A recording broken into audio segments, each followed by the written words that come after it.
ప్రాంతీయ వ్యూహం గురించి తెలుసుకోవాలి అని అంటున్నాం. ఏమంటున్నాం? ప్రాంతీయ వ్యూహం అని అంటున్నాం. ఏమంటున్నాం? ప్రాంతీయ వ్యూహం అని అంటున్నాం. అవునా? ఈ ప్రాంతీయ వ్యూహాన్ని ఏమంటున్నాము అని అంటే రీజనల్ స్ట్రాటజీ అని చెప్పేసి అంటా ఉన్నాం. ఏమంటున్నాం? రీజనల్ స్ట్రాటజీ అని అంటున్నాం.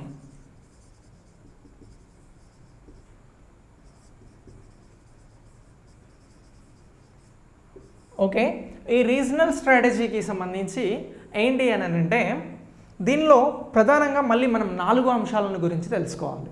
దేనిలో? రీజనల్ స్ట్రాటజీలో. ఈ ప్రాంతీయ వ్యూహానికి సంబంధించి 4 అంశాలు ఏమేమి ఉన్నాయి అని అంటే, ఒకటి ఈశాన్య రాష్ట్రాలు. ఏమంటున్నాం? ఈశాన్య రాష్ట్రాలు అని అంటున్నాం. ఒకసారి 4 రాస్తాను, ఒక్కొక్క దాని గురించి మళ్ళీ మనం తెలుసుకుందాం. ఓకేనా? రెండోది ఏమంటున్నాము అని అంటే ఈశాన్య రాష్ట్రాలు, వీటినే నార్త్ ఈస్టర్న్ స్టేట్స్ అని చెప్పేసి పిలుస్తూ ఉన్నాం. ఇక రెండోది ఏంటి అని అంటే తీర ప్రాంతాలు, అలాగే మరియు దీవులు అని అంటున్నాం. అంటే ఏమంటున్నాం? కోస్టల్ ఏరియాస్, అలాగే ఐలాండ్స్. ఓకేనా? ఇక మూడవది ఏంటి అని అంటే హిమాలయన్ స్టేట్స్, హిమాలయన్ రాష్ట్రాలు, హిమాలయన్ ప్రాంతాలు అని గుర్తుంచుకోండి. హిమాలయన్ రాష్ట్రాలు లేదా హిమాలయన్ ప్రాంతాలు. ఓకేనా? ఇక దీని తర్వాత 4వది ఏంటి అని అంటే ఎడారులు. ఏంటి? ఎడారులు మరియు కరువు ప్రాంతాలు.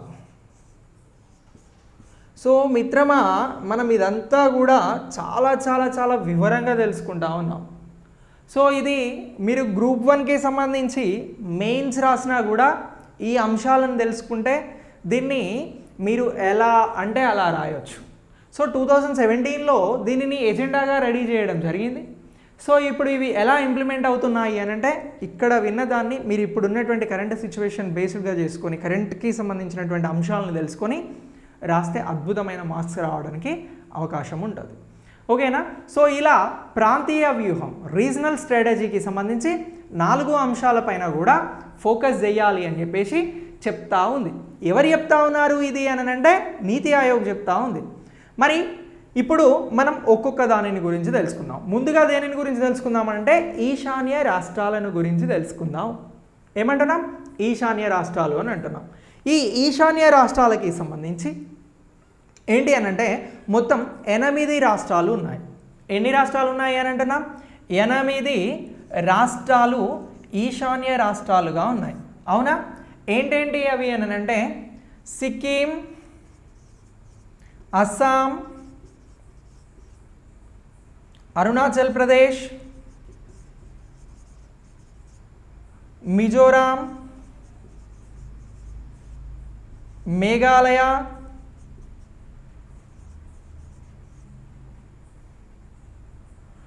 ఇంకా ఏమంటున్నాం?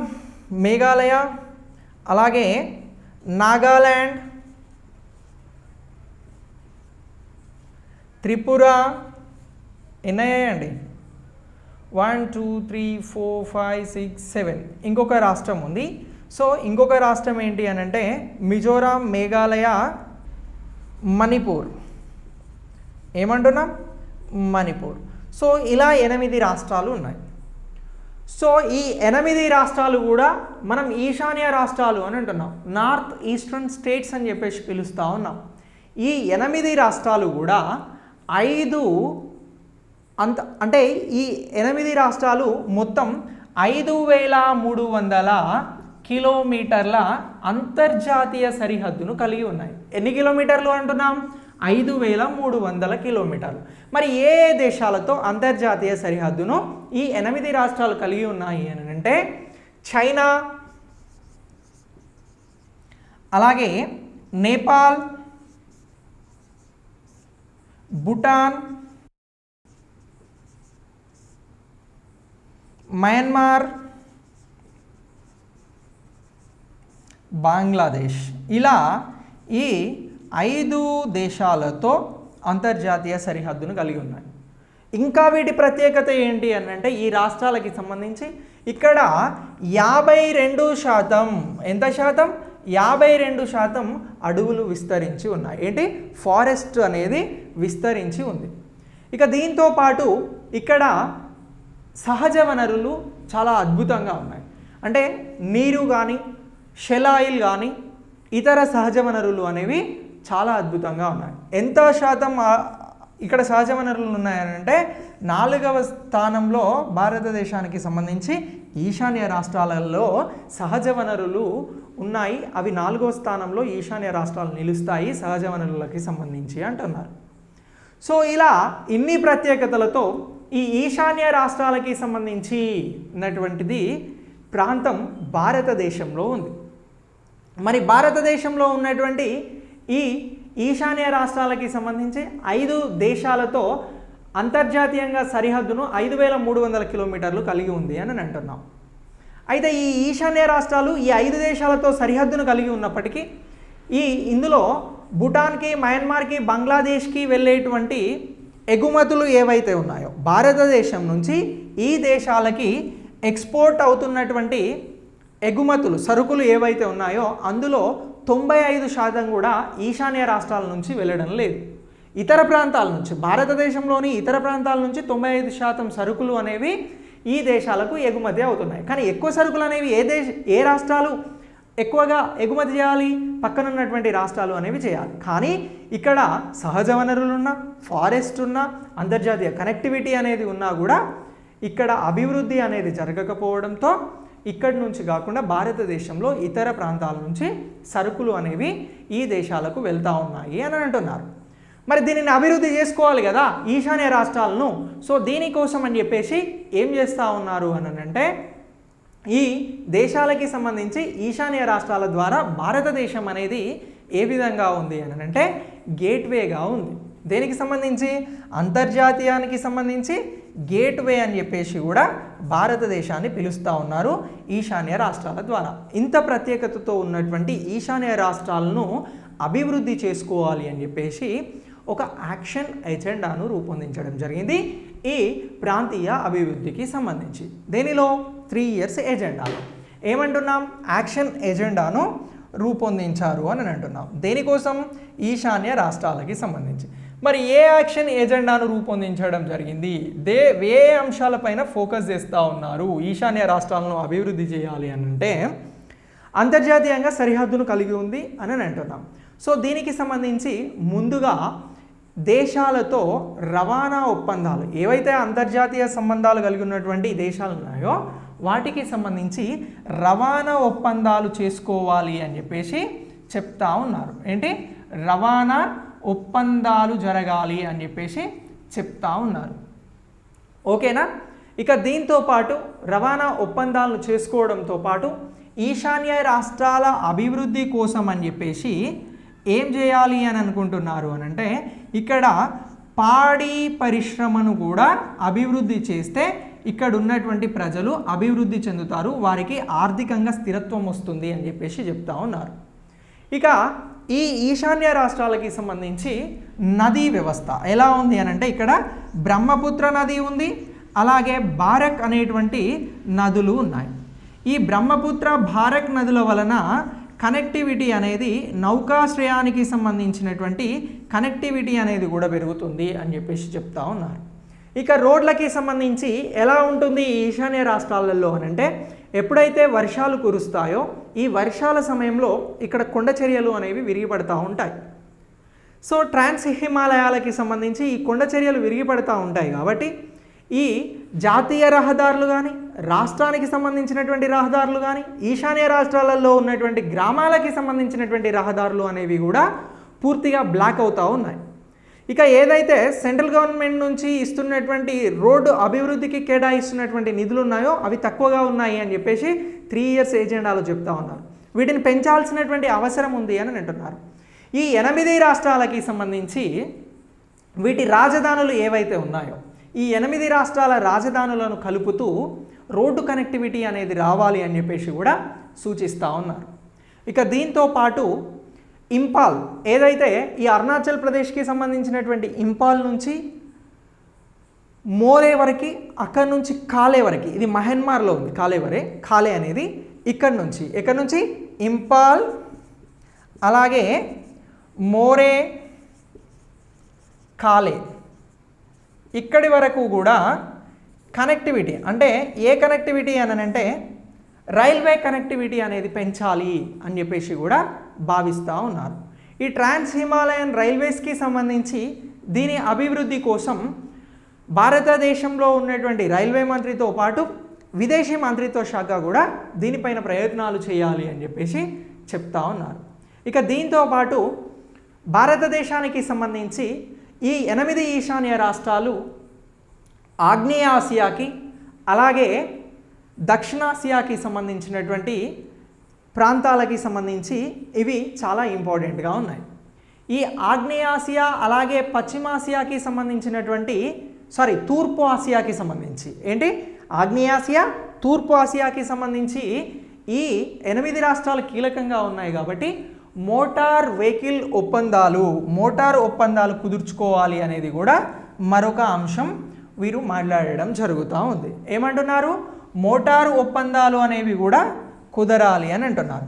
ఈ మోటారు ఒప్పందాలు ఈ బంగ్లాదేశ్ అలాగే మయన్మార్, థాయిలాండ్, ఇతర ఆగ్నేయాసియా దేశాలు, లావోస్, వియత్నాం ఇవి ఏవైతే ఉన్నాయో వీటన్నింటితో కూడా మోటారు ఒప్పందాలు కుదరాలి అని చెప్పేసి కూడా నీతి ఆయోగ్ 3 ఇయర్స్ ఎజెండాలో ప్రాంతీయ అభివృద్ధికి సంబంధించి ఈశాన్య రాష్ట్రాలకి సంబంధించినటువంటి ప్రాంతీయ వ్యూహం, రీజనల్ స్ట్రాటజీలో సూచించడం జరిగింది ఈ 8 రాష్ట్రాల అభివృద్ధి కోసం అని చెప్పేసి.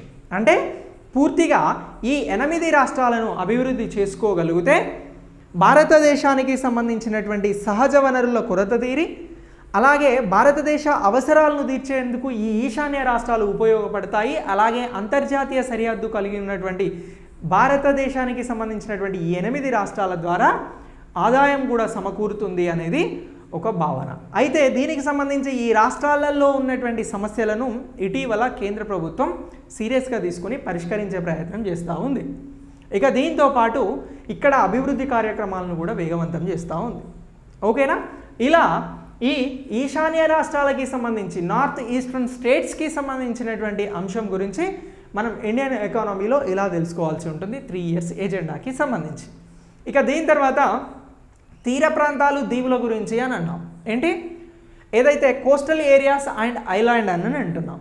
మరి ఈ తీర ప్రాంతాలకి సంబంధించినటువంటి వీటికి సంబంధించి తెలుసుకోవాలి అని అంటే మనం భారతదేశానికి సంబంధించినటువంటి అండమాన్ దీవులను గురించి అలాగే లక్షద్వీపులను గురించి ఒకసారి గుర్తు తెచ్చుకోవాలి. ఏమంటున్నాం? అండమాన్ నికోబార్ దీవులు అలాగే లక్షద్వీప్స్ అని అంటున్నాం. ఈ భారతదేశానికి తూర్పున అలాగే పశ్చిమాన, ఎక్కడ భారతదేశానికి సంబంధించి తూర్పున మరియు పశ్చిమాన అని అంటున్నాం. ఇటేమో అండమాన్ దీవులు ఉన్నాయి, ఇటేమో లక్షద్వీప్స్ ఉన్నాయి. అవునా? ఈ లక్షద్వీప్స్కి సంబంధించి అండమాన్ దీవ్స్కి సంబంధించి ఏంటి అని అంటే ముందుగా అండమాన్ దీవుల గురించి తెలుసుకుందాం ఒకసారి. ఈ అండమాన్ దీవులలో ఎలాంటి సమస్యలు ఉన్నాయి అని అంటే ప్రధానంగా 4 సమస్యలు ఉన్నాయి అండమాన్ దీవులలో. ఏ సమస్యలు అని అంటే ఇక్కడ పగడపు దిబ్బల నష్టం అనేది ఒకటి జరుగుతూ ఉంది. పగడపు దిబ్బల నష్టం అనేది జరుగుతూ ఉంది. ఇక దీని తర్వాత మరొకటి ఏంటి అని అంటే మడ అడవుల నష్టం అనేది ఉంది. మడ అడవుల నష్టం ఉంది.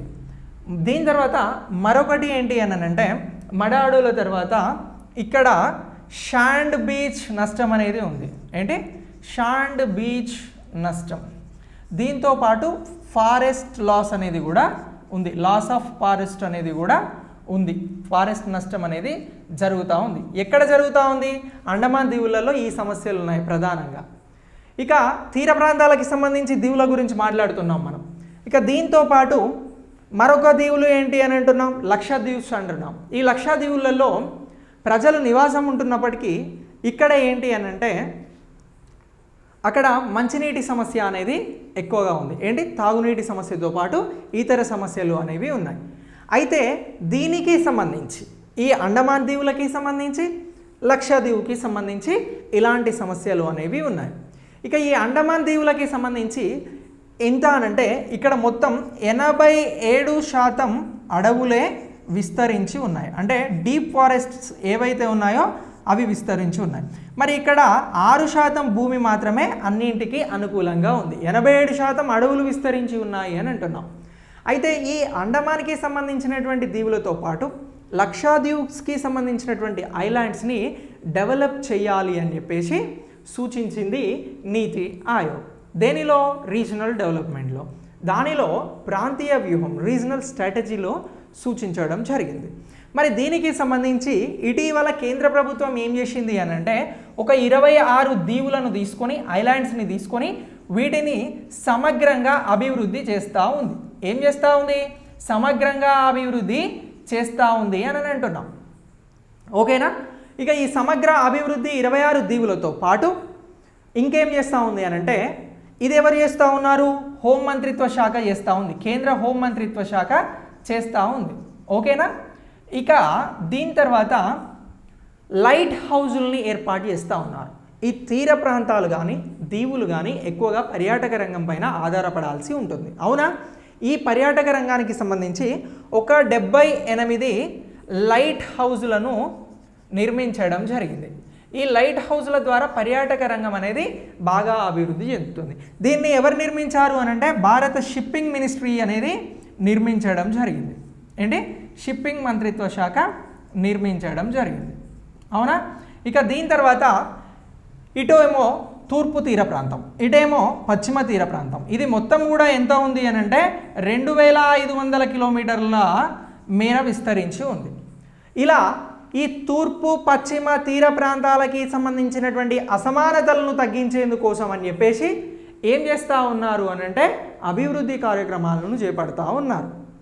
ఇక దీంతో పాటు విశాఖపట్నం చెన్నై కారిడార్కి సంబంధించి కూడా $631 మిలియన్ ఎవరిస్తూ ఉన్నారు అని అంటే ఆసియన్ డెవలప్మెంట్ బ్యాంక్ అనేది భారత్కి శాంక్షన్ చేయడం జరిగింది. దేనికోసం?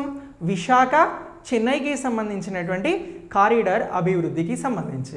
సో ఇక్కడే ఇవన్నీ ఎందుకు తెలుసుకుంటున్నాము అని అంటే తీర ప్రాంతాలకి సంబంధించినటువంటి అంశాలు కాబట్టి, దీవులకి సంబంధించినటువంటి అంశాలు కాబట్టి. సో ఇలా ఈ రీజనల్ స్ట్రాటజీ అనేది ముందుకు తీసుకువెళ్ళాలి అని చెప్పేసి నీతి ఆయోగ్ సూచిస్తే దానిని బేస్ చేసుకొని కేంద్ర ప్రభుత్వం ఇక్కడ అభివృద్ధితో పాటు పలు కార్యక్రమాలని చేపట్టడం, ప్రోగ్రామ్స్ని చేయడం జరుగుతూ ఉంది. సో ఇలా ఈ తీర ప్రాంతాలకి సంబంధించి దీవులకి సంబంధించినటువంటి అంశం గురించి అప్డేట్ అవ్వండి. ఓకే?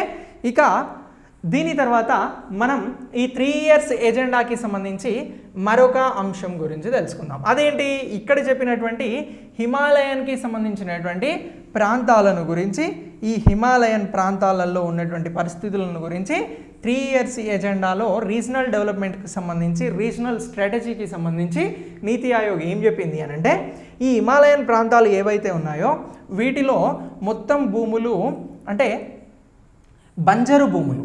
బంజరు అని అంటే సో ఇందులో సాగు అలాంటిది ఏముండదు.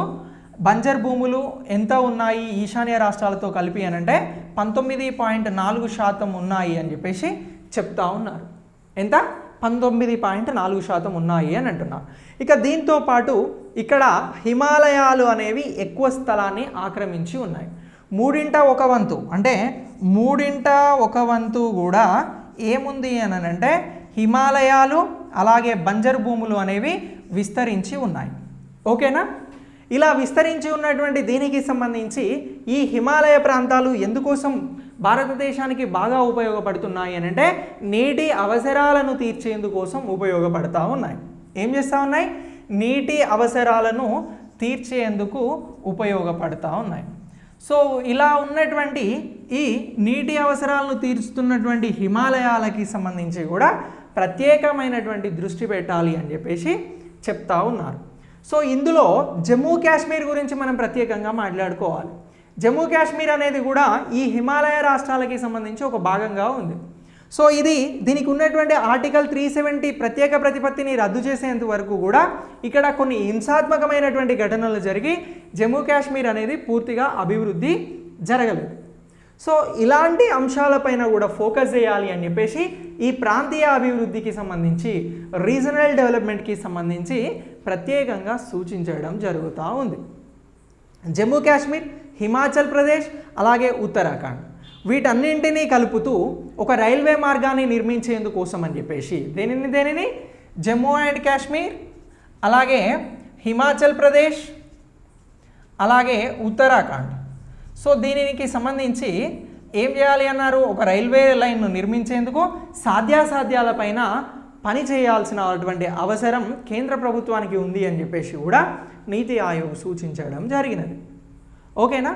సో ఇక దీంతో పాటు ఈ హిమాలయన్ ప్రాంతాలకి సంబంధించినటువంటి ఏవైతే నిధులు ఉన్నాయో వాటిని 42% మేర పెంచాలి అని చెప్పేసి 14th ఫైనాన్స్ కమిషన్ సూచించడం జరిగింది.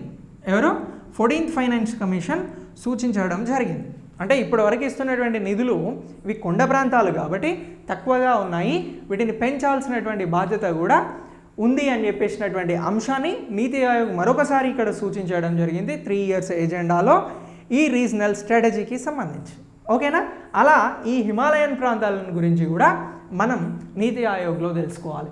సో భారతదేశానికి సంబంధించినటువంటి పూర్తి అవగాహన అనేది ఈ క్లాస్లో మనకు ప్రాంతీయ అభివృద్ధి ద్వారా వస్తూ ఉంది. సో మనం నేర్చుకుంటున్నటువంటి ప్రతి స్కీమ్ కానీ ప్రతి ప్రోగ్రామ్ కానీ ఓవరాల్గా మనం భారతదేశంలో పట్టణాల నుంచి ప్రారంభిస్తే గ్రామాలకు వెళ్ళాం, గ్రామాలలో అమలవుతున్నటువంటి స్కీమ్స్ గురించి తెలుసుకున్నాం, అక్కడి నుంచి ఎక్కడికి వెళ్ళాము, ఈశాన్య రాష్ట్రాలకు వెళ్ళాం, అక్కడి నుంచి తీర ప్రాంతాలకి దీవులకి సంబంధించినటువంటి అంశాల గురించి తెలుసుకున్నాం, ఇప్పుడు హిమాలయ ప్రాంతాల గురించి కూడా తెలుసుకోవడం జరిగింది. ఇప్పుడేం తెలుసుకోవాలి మనము అని అంటే ఎడారులు అలాగే కరువు ప్రాంతాలను గురించి తెలుసుకోవాల్సినటువంటి అవసరం కూడా ఉంది. మరి ఎడారులు ఉన్నాయా భారతదేశంలో అని అంటే ఎస్ ఉన్నాయి. ఏ రాష్ట్రాలలో ఈ ఎడారులు విస్తరించి ఉన్నాయి అని అంటే రాజస్థాన్లో ఉన్నాయి. అవునా. ఈ రాజస్థాన్తో పాటు ఏంటి, ఈ రాజస్థాన్ ఇసుక ఎడారులు మంచు ఎడారులని 2 విధాలుగా విభజించుకోవాలి ఎడారులను. మరి మంచు ఎడారి ఎక్కడుంది సార్ అనే డౌట్ వస్తుంది కదా మనకు. ఎక్కడ ఉంది? జమ్మూ కాశ్మీర్ అంతా కూడా మంచు ఎడారి అని అంటారు. అవునా. జమ్మూ కాశ్మీర్, లడాక్ ఇదంతా కూడా మన భారతదేశానికి ఒక మంచు ఎడారి ప్రాంతం. అవునా. ఇక ఈ రాజస్థాన్కి సంబంధించి రాజస్థాన్ అలాగే గుజరాత్, పంజాబ్, హర్యానా, కర్ణాటక అలాగే ఆంధ్రప్రదేశ్లో కూడా కొంత ఎడారి ప్రాంతాలు ఉన్నాయి అని చెప్పేసి ఈ నీతి ఆయోగ్ అనేది చెప్పింది. అంటే రాయలసీమ ప్రాంతానికి వెళ్ళినట్లయితే ఇక్కడ సాగు అనేది తక్కువగా ఉంటుంది, నీటి వసతులు అనేవి ఉండవు. నీటి వసతులు లేనటువంటి ప్రాంతాలను బేసిక్గా ఎలా సూచించడం జరుగుతూ ఉంది అని అంటే ఎడారి ప్రాంతంగానే సూచించడం జరుగుతూ ఉంది. సో అయితే ఇక్కడ మనం ఎడారి అంటే ప్రధానంగా రాజస్థాన్ గురించి మాట్లాడుతూ ఉన్నాం. మరి ఈ ఎడారులకి సంబంధించినటువంటి ప్రాంతాలలో కూడా ప్రజలు నివసిస్తూ ఉన్నారు. మరి ఇక్కడ జీవనోపాధి ఎలా? జమ్మూ కాశ్మీర్కి సంబంధించినటువంటి మంచి ఎడారులలో జీవనోపాధి ఎలా అనంటే ఈ జమ్మూ కాశ్మీర్కి సంబంధించినటువంటి ప్రాంతాలలో ఏంటి అనంటే హస్తకళలకి అత్యంత ప్రాధాన్యత అనేది ప్రపంచవ్యాప్తంగా సంతరించుకోవడం జరిగింది. ఏంటి? హస్తకళలు. ఇంకా ఈ జమ్మూ కాశ్మీర్లో ఏం జరుగుతాయి అనంటే పూల తోటలు అలాగే అంటే ఉద్యాన వనాలు ఏవైతే ఉన్నాయో పండ్ల తోటలు ఇవన్నీ కూడా ఇక్కడ ఎక్కువ స్కోప్ ఉంది. అంటే మన కాశ్మీర్ కుంకుమ పువ్వు వస్తుంది, పండ్లు అనేసరికి మనకు ఆపిల్స్ అవన్నీ కూడా ఇక్కడ నుంచి ప్రొడ్యూస్ అవ్వడం జరుగుతూ ఉంది, ఉత్పత్తి చేయడం జరుగుతూ ఉంది. సో ఇలా వీటికి ఇంకా మంచి వసతులు కల్పించాల్సినటువంటి అవసరం ఉంది అని చెప్పేసి ఈ ప్రాంతీయ వ్యూహంలో రీజనల్ స్ట్రాటజీలో చెప్పడం జరుగుతూ ఉంది. ఎవరు చెప్తా ఉన్నారు? నీతి ఆయోగ్ చెప్తా ఉంది. ఇక ఈ రాష్ట్రాలు అంటే జమ్మూ కాశ్మీర్ కానీ రాజస్థాన్ కానీ ఎక్కువగా దేనిపైన ఆధారపడాలి అని అంటే పర్యాటక రంగం పైన ఆధారపడాలి. ఈ పర్యాటక రంగం ద్వారా ఇక్కడ హస్తకళలకి ప్రాధాన్యత అనేది కల్పించాల్సినటువంటి అవసరం ఉంది అని అంటున్నాం. మరి ఈ పర్యాటకులు రావడం వల్ల అక్కడ ఉన్నటువంటి హస్త కళాకారులు తయారు చేసేటువంటి వస్తువులకి సేల్స్ అనేవి పెరుగుతాయి. ఇక దీంతో పాటు ఈ హస్తకళలకి కానీ ఉద్యానవనాలకి సంబంధించినటువంటి వాటికి సంబంధించి ఈ జమ్మూ కాశ్మీర్ ఇతర ప్రాంతాలలో ఉన్నటువంటి విశ్వవిద్యాలయాలు ఏంటి అని అంటే పరిశోధనలు చేయాలి అని చెప్పేసి కూడా నీతి ఆయోగ్ సూచిస్తూ ఉంది.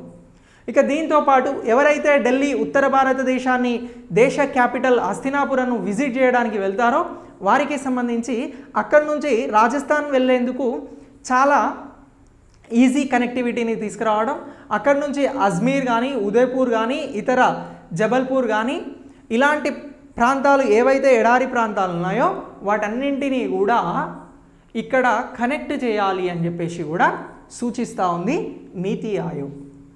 ఓకేనా. ఇక దీంతో పాటు లడఖ్ ప్రాంతం గురించి మనం ప్రత్యేకంగా చెప్పుకోవాలి. ఇక్కడ లడఖ్ ప్రాంతంలో ఇటీవల జమ్మూ కాశ్మీర్ లడఖ్ రెండు కూడా కేంద్రపాలిత ప్రాంతాలుగా అయ్యాయి కదా. ఈ లడఖ్ దేనికి ఫేమస్ అని అంటే లడఖ్లో ఉన్ని ద్వారా తయారు చేసేటువంటి వస్త్రాలు కానీ షాలువాస్ కానీ ఇతర వస్త్రాలు ఏవైతే ఉన్నాయో వాటి ఉత్పత్తులకి మంచి గిరాకీ వచ్చేలాగా, వాటిని మరింత ముందుకు తీసుకెళ్లేలాగా, మరింత మార్కెట్ జరిగేలాగా చూడాలి అని చెప్పేసి ఈ ఎజెండాలో చూపెట్టడం జరుగుతూ ఉంది, సూచించింది నీతి ఆయోగ్. ఇక దీంతో పాటు లడఖ్ ప్రాంతంలో ఉన్నటువంటి సమస్యలను తీర్చేందుకు, అంటే అక్కడ రోడ్ కనెక్టివిటీని పెంచేందుకు, అలాగే మంచినీటి సమస్య ఎక్కువగా ఉంది లడఖ్లో, దీన్ని తీర్చేందుకు కూడా ప్రత్యేకమైనటువంటి ప్రణాళికలను రూపొందించాల్సినటువంటి అవసరం ఉంది అని చెప్పేసి ఈ ఎడారులు కరువు ప్రాంతాలకి సంబంధించినటువంటి దానిలో నీతి ఆయోగ్ అనేది సూచించడం జరుగుతూ ఉంది. ఓకేనా ఫ్రెండ్స్. ఇది అంతా కూడా ఏంటి అని అంటే మనం చెప్పుకున్నది 3 years ఎజెండాకి సంబంధించి నీతి ఆయోగ్ థర్డ్ యూనిట్గా చెప్పుకోవడం జరిగింది. ఏంటి ఆ యూనిట్ అని అంటే ప్రాంతీయాభివృద్ధి, రీజనల్ డెవలప్మెంట్. ఇంతకుముందు దీనికంటే ముందు 2 యూనిట్స్ ఏం నేర్చుకున్నాము మనం అని అంటే ఫస్ట్ యూనిట్ ఏమో 3 years రెవెన్యూస్ అండ్ ఎక్స్పెండిచర్స్ గురించి తెలుసుకున్నాం, 3 సంవత్సరాల ఆదాయ వ్యయాలను గురించి తెలుసుకున్నాం. ఆ తర్వాత ఏం తెలుసుకున్నాం ఎకనామిక్ ట్రాన్స్ఫర్మేషన్ గురించి తెలుసుకున్నాం. ఏంటి economic transformations in major sectors అనే అటువంటి టాపిక్ గురించి 2వ యూనిట్గా నేర్చుకోవడం జరిగింది. ఈ టాపిక్లో 3 years ఎజెండాకి సంబంధించి ప్రాంతీయ అభివృద్ధి, రీజనల్ డెవలప్మెంట్ గురించి తెలుసుకున్నాం. ఇందులో ప్రధానంగా ఏం తెలుసుకున్నాం, పట్టణాభివృద్ధి తెలుసుకున్నాం, గ్రామీణాభివృద్ధి తెలుసుకున్నాం, రూరల్ ట్రాన్స్ఫర్మేషన్ గురించి, గ్రామీణాభివృద్ధి, రూరల్ ట్రాన్స్ఫర్మేషన్ ఒకటే. ఇక తర్వాత ప్రాంతీయ వ్యూహం, రీజనల్ స్ట్రాటజీ గురించి తెలుసుకున్నాం. ఈ రీజనల్ స్ట్రాటజీలో ప్రధానంగా ఏ అంశాలను గురించి తెలుసుకున్నాం, ఈశాన్య రాష్ట్రాలను గురించి తెలుసుకున్నాం, తీర ప్రాంతాలు దీవులను గురించి తెలుసుకున్నాం, హిమాలయన్ ప్రాంతాలను గురించి తెలుసుకున్నాం, ఎడారులు కరువు ప్రాంతాలను గురించి తెలుసుకున్నాం. సో ఫ్రెండ్స్, మీకు ఇలా ఎకానమీ అనేది అందించడం జరుగుతూ ఉంది చాలా ఇన్డెప్త్గా. ఓకేనా. సో ఇది అంతా కూడా మీరు నోట్స్ రెడీ చేసుకొని పెట్టుకోండి. నెక్స్ట్ మీరు దేశానికి సంబంధించి రీజనల్ డెవలప్మెంట్ ఏం చదివినా కూడా మనం ఇక్కడ విన్నటువంటి క్లాస్ అనేది మీకు ఒక బేస్గా ఉపయోగపడుతుంది. ఓకేనా. సో ఇలా ఇక్కడి వరకు మీరు తెలుసుకోండి. నెక్స్ట్ ఇంకా 4th, 5th, 6th, 7th ఈ యూనిట్స్ గురించి కూడా మనం చాలా వివరంగా తెలుసుకుందాం ఇండియన్ ఎకానమీ నీతి ఆయోగ్కి సంబంధించి. ఓకేనా. Thank you. Thanks for watching.